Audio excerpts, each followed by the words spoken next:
Have you ever found yourself maybe nodding along during a sales pitch or clicking that buy now button online or even just agreeing to do a favor for someone? And then, maybe a little while later, you kind of stop and think, hang on, why did I actually say yes to that? That wasn't really my plan. Yeah, it's a super common feeling, isn't it? It really is. And it feels like there are these, subtle forces, almost invisible currents, pulling us in certain directions in our daily lives. We don't even always notice them. Absolutely. Or maybe you've met someone who they seem to get people on board with their ideas so easily, like persuasion is just natural for them. Exactly, like it's an art form, not a struggle. Well, today, that's exactly what we're diving into. We're exploring the fascinating psychology of influence and persuasion. And our main guide for this journey is just foundational. It's Dr. Robert Cialdini's book, Influence, The Psychology of Persuasion. A truly groundbreaking work, right? It's not just theory. It's based on decades of really careful, meticulous research into what actually makes us tick. That's the key. It's not just a collection of, clever sales tricks, although you definitely see these principles used in sales. But Cialdini dug deeper. He uncovered these universal psychological principles, these fundamental things about human nature that really govern how we make decisions, often way below our conscious awareness. So it's peeling back the layers on why we say yes. Precisely. It reveals the actual mechanisms, and it's not necessarily about manipulation in a bad way, though it can be used that way. It's about understanding how our minds process requests and information. And these principles aren't just for marketers, are they? Oh, not at all. That's what's so powerful. They're everywhere, woven into negotiations, politics, public health campaigns, advertising, obviously, but even just our everyday chats with friends and family. Why we pick one charity over another, why a certain message just clicks with us. It explains so much. Okay, so what's our mission for this deep dive then? Well, two things, really. First, we want to unpack these core principles, understand how they work, and maybe more importantly, why they're so effective. Get under the hood a bit. And second, this knowledge is really useful for you, the listener. It's a toolkit for ethical influence, for communicating better, getting positive things done, but it's also, crucially, a defense system. Knowing this stuff helps you spot when you're being manipulated so you can make more conscious choices. I like that, a defense system. So by the end of this, we should have a clearer view of our own choices. And maybe the message is bombarding us every day. That's the goal. You'll have a shortcut, really, to understanding these hidden currents of influence. Okay, sounds good. Let's get into it. Let's unpack this amazing work. Where do we start? What's the first big principle from Cialdini? All right, first up is a principle that honestly feels like a basic rule of society. It's called reciprocity. It seems simple, giving and taking, but there's a really interesting psychological twist. There really is. The core idea is that deep-seated human tendency to feel obligated, like you have to return a favor or a gift, and it's way more than just politeness. It's a fundamental social norm. Think about it from an evolutionary standpoint. It was vital for early communities. How so? Well, it allowed people to share resources, maybe food or help, knowing that it would likely be paid back later.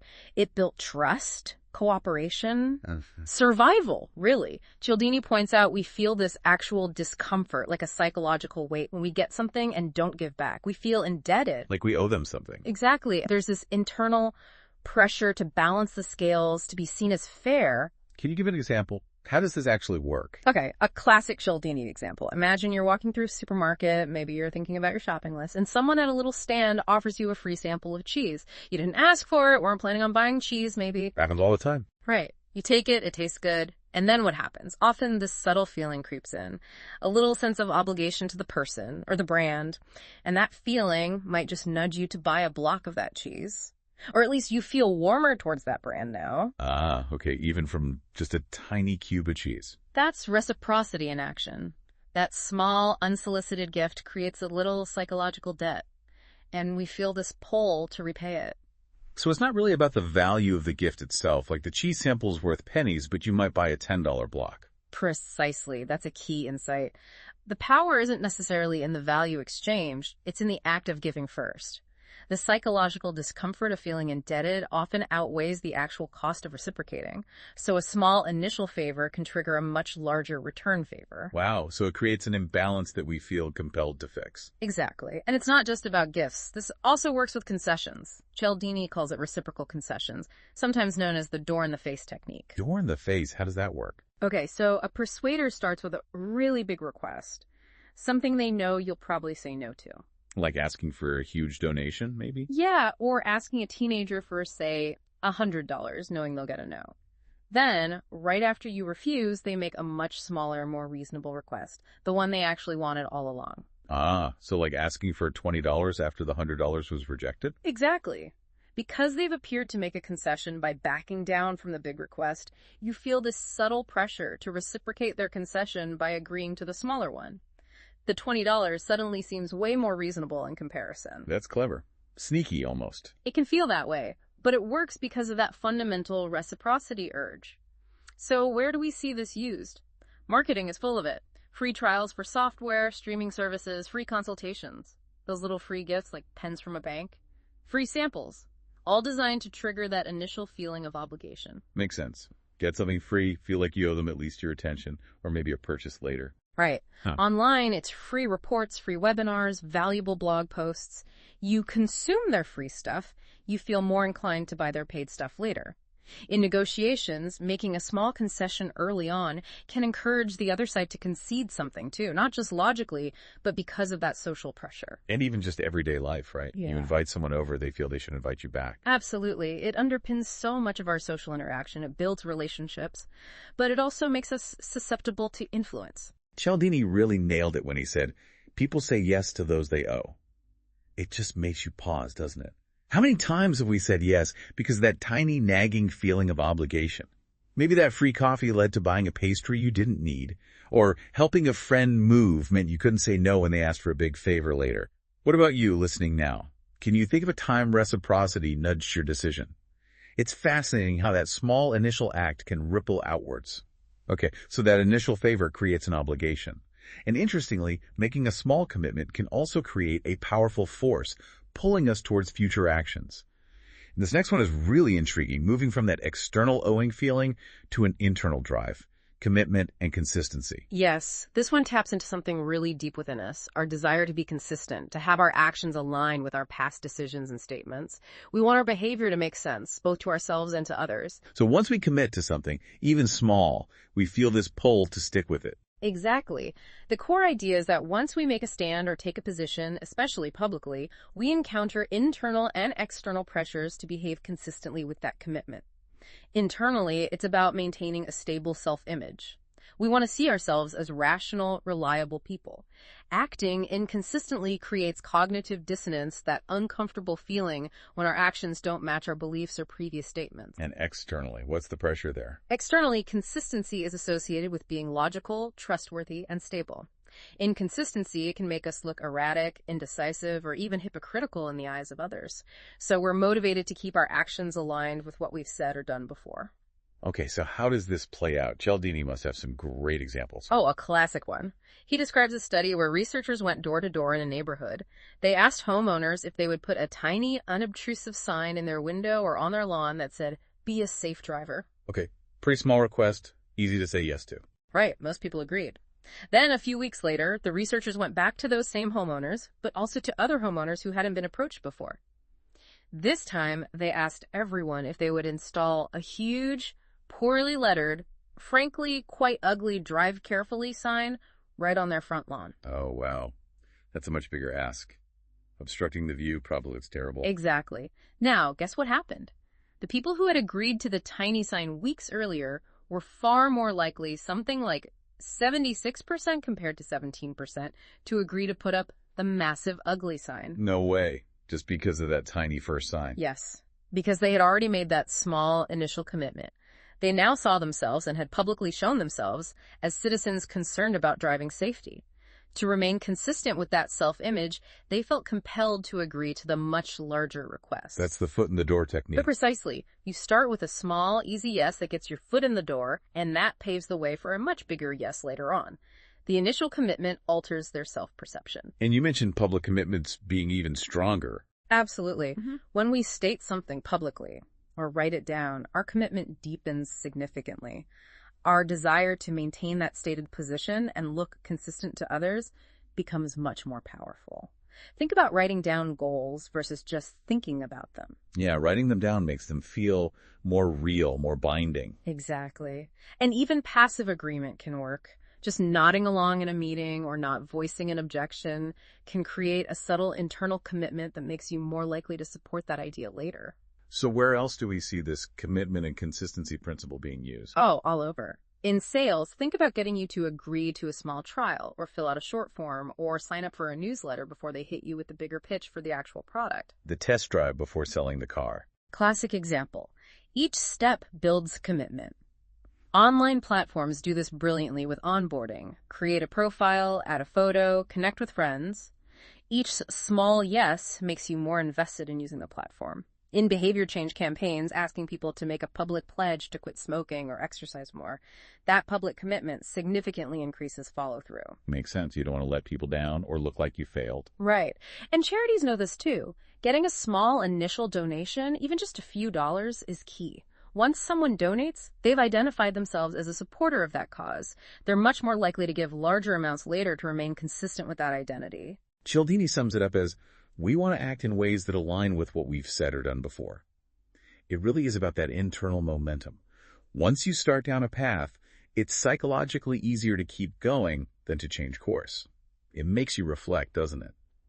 How often do you, our listener, find yourself sticking with something just because you started it? Even if your heart isn't really in it anymore. That half-read book, the project you agreed to, that pull of consistency is strong. Okay, so we've seen how internal consistency drives us, but what about when we're unsure what to do? How do we figure things out then? This leads us to the next principle, social proof. This one is all about looking to others, and it's incredibly powerful, especially in uncertain times. Absolutely. Social proof is the tendency, especially when we're unsure or the situation is ambiguous, to look at what other people are doing or believing as a guide for our own behavior. We basically assume that if lots of people are doing it, it must be the right thing to do. It's like a mental shortcut. Everyone else thinks this is good, so it probably is. Exactly. It saves us time and mental energy. Instead of analyzing every situation from scratch, we rely on the perceived wisdom of the crowd. It's often unconscious, we just naturally follow the herd. Cialdini must have a good story for this one, too. A great one. Imagine you're in a new town looking for somewhere to eat. You walk down a street and see two restaurants next to each other. One is bustling. There's a queue outside, people inside are laughing and talking, it looks lively. The one right next door is completely empty, deserted. Which one do you pick? The busy one, almost certainly. Right. Instinctively, you'd probably choose the crowded one. Why? Because the crowd provides social proof. Their presence signals this place is good, it's popular, even though you have zero actual information about the food quality, service, or price. You just assume the crowd knows something you don't. Precisely. The actions of others become your primary source of information in that moment of uncertainty. That feels so automatic. But surely relying on the crowd isn't always the best strategy. Definitely not. And Cialdini points out two conditions where social proof is particularly potent. First, uncertainty. The more unsure we are about a situation, the more we rely on others' actions. Second, similarity. We are much more influenced by the actions of people we see as similar to ourselves.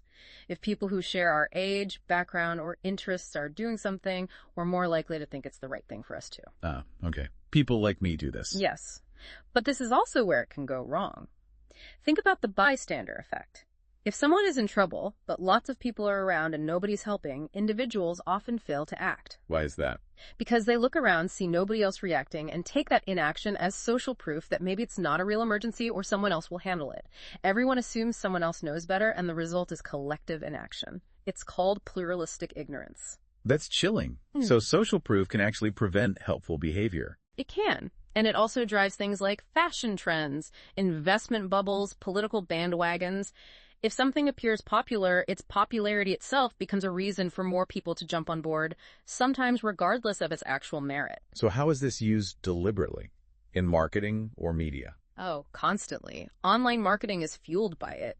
Customer reviews, star ratings, testimonials, pure social proof, those labels like bestseller, most popular, social proof, those little notifications saying 15 people bought this in the last hour or 23 people are looking at this hotel right now, That creates social proof and scarcity simultaneously. Ah, combining principles. Yes. In media, think about laugh tracks on sitcoms. They tell you when to laugh, providing social proof for the humor. Applause signs at live shows do the same thing. Public health messages use it too. 8 out of 10 dentists recommend this toothpaste, or most people in your area recycle. It normalizes the desired behavior. And influencers. Yeah. Their whole model seems based on this. Yeah, absolutely. Influencers demonstrate desirable lifestyles or products, and their large follower accounts provide massive social proof. Their followers see them and see others engaging with them and assume their choices are correct or desirable. Crowdfunding platforms also rely heavily on it. Seeing others contribute makes you more likely to chip in. Cialdini's quote here is sharp. If everyone else is doing it, it must be right. But it forces us to ask, doesn't it? When is the crowd a reliable guide, and when is it just a crowd, potentially leading us astray? A really important question for you listening, especially today with social media amplifying everything. Okay, so we've looked at how we follow the crowd. Let's shift now to something much more personal, something we feel instinctively. Liking. It seems obvious, but Cialdini shows it's a core principle of influence. We're just more likely to say yes to people we like. It sounds almost too simple, doesn't it? But it's profoundly powerful. The core idea is straightforward. We are significantly more willing to comply with requests from people we know, like, and feel positive towards. It taps into our basic desire for positive social connections. We feel more comfortable, more trusting, and less critical around people we find agreeable or similar to us. Building that rapport, that connection, makes us naturally more open to their influence.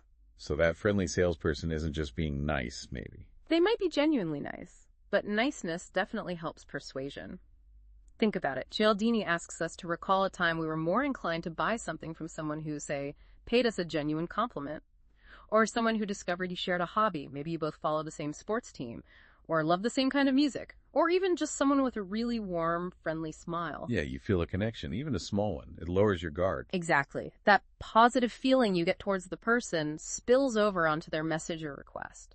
It's not always a conscious calculation. It's often a subtle emotional shift. It's like that halo effect you hear about. If we like one aspect of someone, like their friendliness, we assume other good things, like maybe their recommendation is trustworthy.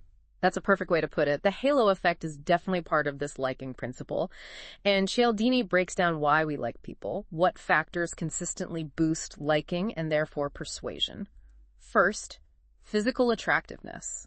Research shows, maybe unfairly, that we tend to automatically attribute positive qualities like talent, kindness, honesty, and intelligence to good-looking people. This attractiveness halo gives them an edge in persuasion. Okay, that's one factor. What else? Second, similarity. We like people who are like us, whether it's sharing opinions, background, personality traits, lifestyle choices, even small things like how they dress or where they're from. Finding common ground creates an instant bond and sense of trust. They're one of us. Makes sense. We feel understood. Third, compliments. We generally love to receive praise, and we tend to like those who give it. Even if we suspect flattery might be involved, the positive feeling often sticks, and we associate it with the person giving the compliment. So even insincere compliments can work. Often, yes, surprisingly. And fourth, familiarity and cooperation. Repeated contact under positive circumstances increases liking. Just seeing someone regularly in a pleasant context can make you feel warmer towards them. And working together towards common goals is a huge booster for liking and rapport. Think team projects. So familiarity breeds liking, not contempt in this case. If the interactions are positive, generally yes. Cooperation especially builds strong bonds. We like people who are on our side, working with us. So how is this deliberately used, beyond just being friendly? Salespeople are often explicitly trained to find similarities and offer compliments. They'll look for clues, a photo, a diploma, a piece of jewelry, anything to establish common ground. Oh, you went to State University too, or that's a beautiful scarf. It's rapport building 101. Network marketing, like Tupperware parties back in the day, or modern direct sales models, relies heavily on the liking principle. You're buying from your friend or neighbor, someone you already know and like, it's much harder to say no. True. The relationship adds pressure. Absolutely. Charities often use it too, sending appeals from a friend or having volunteers, contact you. And politicians, they work incredibly hard to appear relatable, likable, just an ordinary person, even if their lives are anything but ordinary. They want you to like them to feel a connection. Cialdini's summary is so direct. People prefer to say yes to those they like. It's a simple truth with huge implications. It reminds us that connection, even if it feels superficial sometimes, is a really potent persuasive force. It makes you think, doesn't it? When you're connecting with someone new, are you focusing on genuine rapport? Or, on the flip side, are you aware when maybe someone is strategically building that rapport with you to gain influence? Food for thought for you, our listener. Okay, let's shift gears from the warmth of liking to something that feels a bit more powerful, maybe even imposing. This next one connects to power structures, authority figures, the lessons we learned very early on, the principle of authority. Yes, this one is about our deep-seated tendency to obey figures we perceive as having legitimate authority. It's a powerful, often automatic response. Like obeying parents, teachers, police officers when we're growing up. Exactly. From a very young age, we're conditioned by society through family, school, legal systems, workplaces, that obeying legitimate authority is the correct thing to do. It's generally beneficial for social order. So this deference becomes almost a reflex. When someone we perceive as an authority figure gives us an instruction, we often shift into what Cialdini refers to as an agentic state. Agentic state, what's that? It's where we see ourselves less as acting on our own volition and more as an agent carrying out the wishes of the authority figure. Responsibility feels like it shifts to them, and we're less likely to question the order, even if it makes us uncomfortable. Wow, that sounds potentially dangerous. It absolutely can be. The most famous and frankly chilling illustration of this is Stanley Milgram's obedience experiment from the 1960s. Ah, yes, the Milgram experiment. Remind us what happened there. Well, participants were brought into a lab and told by a researcher, a figure in a lab coat, symbolizing scientific authority, that they were part of a study on learning. They were instructed to administer electric shocks to another person, a learner, who is actually an actor. Every time the learner made a mistake on a memory task, the shocks increased in intensity with each error. And the learner pretended to be in pain. Yes, increasingly so. They cried out, complained of heart trouble, eventually fell silent. But the authority figure, the experimenter, calmly instructed the participant to continue. The experiment requires that you continue. Please go on. And people. They actually continued. Shockingly, yes. A significant majority of participants continued to administer what they believed were dangerous, potentially lethal shocks, simply because the authority figure told them to, despite their own visible distress. That's terrifying. It shows the sheer power of perceived authority over our own judgment. It really does. It highlights how strong that obedience reflex is. And crucially, it often wasn't about the person giving the orders, but the symbols of their authority. So it's not just actual power, but the appearance of it. Precisely. That's a key takeaway. We react strongly to the symbols or trappings of authority, even if the substance isn't there. What kind of symbols? Obvious ones are titles. Doctor, professor, judge, CEO. Uniforms, police, military, firefighter, even just a doctor's white coat or a pilot's uniform. They immediately signal expertise or power. Right. But there are subtler cues too. Expensive suits, luxury cars, confident posture, a deep voice, speaking fluently without hesitation. These can all function as symbols of authority, signaling status and competence. These symbols act as mental shortcuts. We see the symbol and our brain thinks, okay, this person knows what they're doing, I should listen. We often bypass critical thinking. Which means someone could fake the symbols to gain influence. Absolutely. That's the danger. We can be easily swayed by someone who just looks or sounds authoritative without actually evaluating their real expertise or the validity of their claims. Think about con artists who often adopt authoritative personas. So where do we see this authority principle used in everyday life? Besides the obvious, like law enforcement. Advertising uses it heavily. Think endorsements from experts 9 out of 10 dentists recommend, or actors playing doctors. Scientific-sounding language or certifications on packaging aim to borrow authority. In healthcare, patients usually defer to doctor's orders, sometimes without asking many questions, because of the doctor's perceived authority. Financial advisors display credentials and awards. Business consultants emphasize their track record. Anyone trying to establish credibility will often highlight symbols of their authority or expertise. Cialdini points out, we're taught from a young age to obey figures of authority. It really makes you question, doesn't it? When faced with an expert or someone in uniform, are you, our listener, evaluating their actual message and credentials? Or just reacting to the symbols? A really vital distinction for navigating the world safely. All right, we've covered obeying authority. Now let's move to a principle that hits us right in our desires and our fear of missing out. Scarcity. This one is all about the power of limited availability. It creates that feeling of urgency like nothing else. It really does. Scarcity is incredibly potent. The core idea is simple. Things seem more valuable to us when their availability is limited or perceived to be limited. Opportunities, products, information, if we think it's rare, exclusive, or about to disappear, our desire for it often skyrockets. It's that FOMO, right? Fear of missing out. Exactly. FOMO is a huge driver here. The thought that we might lose the chance to get something desirable triggers a sense of urgency, sometimes pushing us into making quick, maybe even irrational decisions. It also taps into something Cialdini calls psychological reactance. Psychological reactance, what's that? It's our tendency to react against threats to our freedoms. When something becomes less available, our freedom to choose it is threatened. So we react against that threat by wanting the item even more. It's like a toddler wanting the toy someone just took away. Huh. Okay, I can see that. So how does Cialdini illustrate scarcity in action?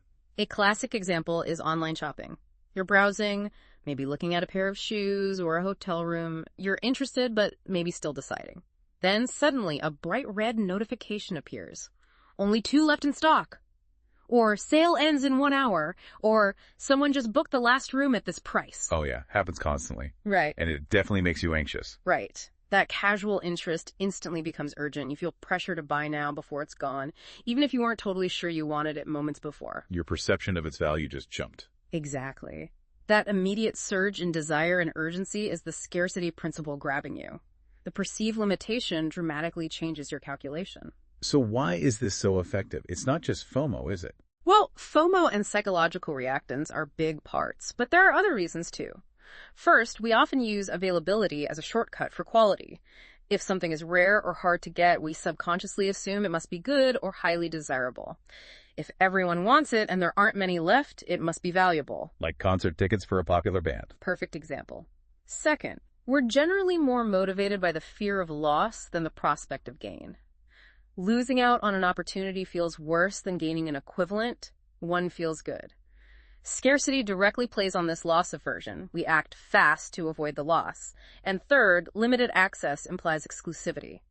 Owning something rare or exclusive can feel like a status symbol, boosting its desirability. And Cialdini mentions different types of scarcity. Yes, mainly 2 kinds that are used strategically. Quantity scarcity. Only X items left. Limited edition, while supplies last. This limits the number available. And time scarcity. Limited time offer, flash sale, deal expires tonight, last chance. This limits the window of opportunity to get it. Both create urgency, just through different constraints. And you see these everywhere. Absolutely everywhere. Retail is built on it. Limited edition sneakers, seasonal sales, going out of business, sometimes for years. Travel industry, only 3 seats left at this price. Book by midnight to save. They are masters of time and quantity scarcity. Real estate agents. Offers closing soon. Last unit available in this phase. High demand. Expect multiple offers. All creating urgency. Even information can be scarce. Definitely. Think exclusive content for subscribers. Insider secrets revealed in this webinar. Members only access. Making information seem rare or restricted increases its perceived value and encourages signups or purchases. Cialdini sums it up perfectly. What's rare is valuable. Or so we believe. It really exposes how our perception of value isn't always rational, but can be easily swayed by the threat of missing out. How about you, listening? Have you felt that pull, that sudden urge to buy when you see that countdown timer or low stock warning? Knowing the psychology behind it might just give you a moment to pause next time. Okay, so we've covered the 6 big principles, but before we wrap up, Cialdini has this really neat bonus insight. It's a subtle mechanism that often works alongside the others, kind of setting the stage. It's called the contrast principle. Yes, the contrast principle is fascinating because it's about how we perceive things relative to each other, not in isolation. The core idea is, if you experience 2 things in sequence, your perception of the second thing is influenced by the first thing. Our brains naturally compare. So the order matters. Critically, Cialdini uses a great example. Imagine you're buying clothes. A salesperson wants to sell you a suit and maybe a sweater or shirt. If they show you the expensive item first, say a $1,000 suit, and then show you a $200 sweater, the sweater seems relatively inexpensive by comparison. It feels more reasonable. Compared to the $1,000, 200 seems okay. Exactly. But what if they showed you the $200 sweater first? On its own, $200 for a sweater might feel pretty pricey. By presenting the more expensive item initially, they've shifted your frame of reference, your perception of what's costly. That's really clever. So presenting a high anchor first makes subsequent prices seem lower. Precisely. It manipulates our perception of value by establishing a comparison point. It works for prices, but also for quality, size, effort, anything we can compare. Like a real estate agent showing you a couple of rundown, overpriced houses first, before showing you the slightly less rundown, slightly less overpriced one they actually want you to buy. Classic contrast strategy. It makes the target property look much better in comparison than it might have seemed on its own. Or think about asking for a large favor, getting turned down, door in the face, reciprocity, and then asking for the smaller favor you really wanted. The contrast makes the smaller favor seem trivial. So this principle highlights how context shapes our judgment. Our minds don't work in a vacuum. Not at all. We are constantly comparing, constantly creating context. And skilled persuaders know how to manage that context to their advantage by controlling the sequence of information. So, expert speaker, connecting this back to the 6 main principles: reciprocity, commitment, consistency, social proof, liking, authority, scarcity. How do they all weave together? You mentioned earlier they're often used in combination. That's really where the power multiplies. Skilled influencers rarely rely on just one principle. They layer them strategically. Think about a good salesperson again. They might start by building rapport and finding common ground, liking, then offer you a small free sample or a helpful tip, reciprocity. They might get you to agree to a small demonstration or answer some initial questions, commitment and consistency. Okay, layering them up. Then they might mention how popular the product is or show you testimonials, social proof. Maybe they present a higher-priced option first, contrast, before showing you the one they think you'll buy. And finally, perhaps mention a limited-time discount, scarcity. Wow, when you break it down like that, you can see multiple principles working together in one interaction. Absolutely. Or consider politicians or leaders. They use authority, their title, position, speaking style, combined with social proof, poll numbers, crowd sizes, endorsements. They try to build liking, appearing relatable, telling personal stories. They might frame choices using contrast and sometimes create urgency around issues using scarcity. Act now before it's too late. And online businesses seem to be masters of this combination. Total masters. Scarcity, only 2 left. Combined with social proof, 4,582 reviews, 4.8 stars, is standard practice. They might offer a free download, reciprocity, to get your email, which is a small commitment, making you more likely to open future emails and eventually buy. They use liking through relatable branding and testimonials. They might contrast different subscription tiers. It's a symphony of influence tactics. But this also means these tools can be used unethically, right? Like by scammers. Sadly, yes. Scammers are often very adept at exploiting these principles. They create false urgency, scarcity, maybe pretending to be a government official or tech support authority, often trying to build quick, false rapport, liking, perhaps using social proof. Many others have already paid this fee. Understanding the principles helps you spot these red flags. So the critical takeaway is that knowing how this works is key. It's absolutely fundamental. Recognizing these principles in action is your best defense against being manipulated. It allows you to pause, think critically, and ask, why am I feeling pressured to say yes right now? Is it the merit of the request, or is a principle of influence being used on me? Yeah. But it's not just defensive. Knowing this also helps you communicate more effectively and ethically yourself. You can use reciprocity by being genuinely helpful first. You can leverage liking by building authentic connections. You can use commitment ethically by helping people follow through on positive intentions. It's about wielding influence responsibly. What an incredible deep dive. Seriously fascinating stuff. We've unpacked Cialdini's 6 big universal principles. Reciprocity, that feeling we need to give back. Commitment and consistency, sticking with our choices. Social proof, following the crowd. Liking, saying yes to those we connect with. Authority, obeying the experts. And scarcity, wanting what's hard to get. Plus that bonus insight on the contrast principle, framing our perceptions. This isn't just like academic theory. It really feels like a map to understanding human behavior, our own choices, and the subtle forces shaping the world around us. That's exactly it. And Cialdini's work, Influence, ultimately serves that dual purpose we talked about. Yes, it's a powerful toolkit if you need to persuade or communicate effectively, but maybe even more importantly, it's a robust defense system for you, our listener. By understanding these tactics, by seeing the psychology behind them, you're far less likely to be swayed by manipulation. You gain control. But beyond defense, this knowledge allows you to engage with others more ethically and effectively, to foster real understanding and cooperation, not just compliance. Using influence for good, essentially. Ideally, yes. Which leads to a final thought, maybe a challenge for you listening. Now that you're aware of these powerful principles, how will you use this knowledge? Will you simply be a more savvy consumer, better at spotting manipulative tactics that's valuable in itself? Or will you also look for ways to apply these insights ethically in your own life, to build stronger relationships, communicate your ideas more clearly, achieve positive goals, all with integrity? It makes you consider, what does influence truly mean when it's wielded responsibly, with a genuine understanding of these deep-seated human tendencies? That's a great question to ponder. We really hope this deep dive has sparked some aha moments for you, giving you a new way to look at your everyday interactions and decisions. We're always interested in what resonates. What surprised you the most about these principles? Is there one that suddenly clicked, making you rethink a past experience? Keep exploring, keep asking questions, and definitely keep thinking critically about the persuasive world around you.